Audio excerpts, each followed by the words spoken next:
विकास योजनाओं और पर्यटन पहल को लेकर डिप्टी सीएम दिया कुमारी ने क्या कुछ कहा है, सुनवाते हैं।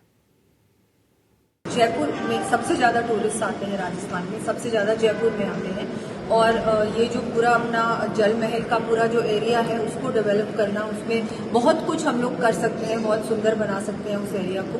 प्लस जो आमेर है वो पूरा ही एरिया है, उसमें भी और क्या फैसिलिटीज़ हो सकती हैं, चाहे साउंड एंड लाइट शो और इम्प्रूव किया जा सकता है, और भी जैसे टूरिस्ट को हम लोग क्या फैसिलिटीज़ दे सकते हैं, बहुत सारी चीज़ें हैं। पूरा एक डीपीआर बनी है उसकी, और वो जब काम शुरू होगा तो आपको भी दिखाई देगा कि क्या क्या प्रपोज है।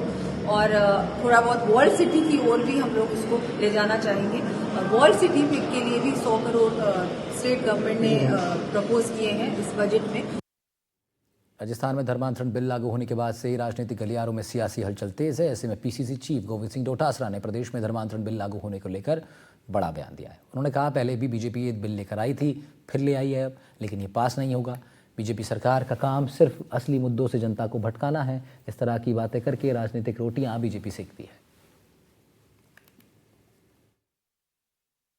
देखिए, ये पहले भी लाए थे, ये पास नहीं होगा कानून। कोई भी ये हर चीज़ के लिए कानून पहले से मौजूद है, संविधान में व्यवस्था है, कानून भी मौजूद है, लेकिन वो नहीं करके सिर्फ जो जनता के मुद्दे हैं उनको ये मतलब उनका ध्यान डाइवर्ट करने के लिए इस तरीके की चीज़ें लाते हैं। वसुंधरा जी थी तब भी लाई थी इस तरह का कानून, फिर उसका क्या हश्र नवाज़ा।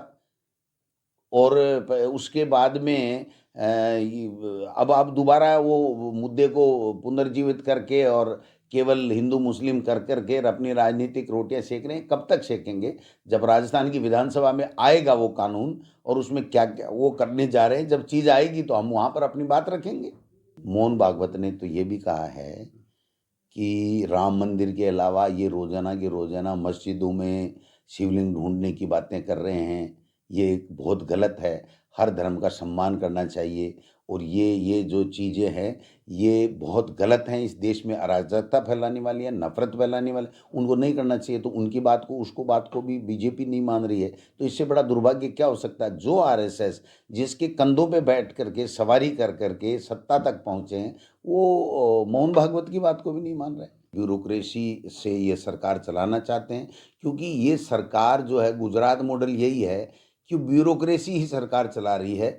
जनप्रतिनिधि सरकार नहीं चला रहे हैं। आज न मंत्री की चल रही है, न मुख्यमंत्री की चल रही है, न कोई विधायकों की चल रही है। पंचायत राज के जो पैसे हैं केंद्र से आ गए, वो पैसे ग्राम पंचायतों के खाते में, पंचायत समिति के खाते में डाल नहीं रहे हैं। हज़ारों करोड़ रुपए इन्होंने जो है वो दूसरे कामों में व्यय कर दिए हैं। तो पंचायती राज और नगर निकाय को ये एक तरीके से कमज़ोर करना, और उस पे इनडायरेक्ट में प्रशासक के द्वारा ब्यूरोक्रेसी से चलाना, ये इनकी मंशा है, जो ठीक नहीं है। ये जनता के हितों के साथ में कुठाराघात है, जनप्रतिनिधियों का अपमान है। इसका हम लोग विरोध करते हैं।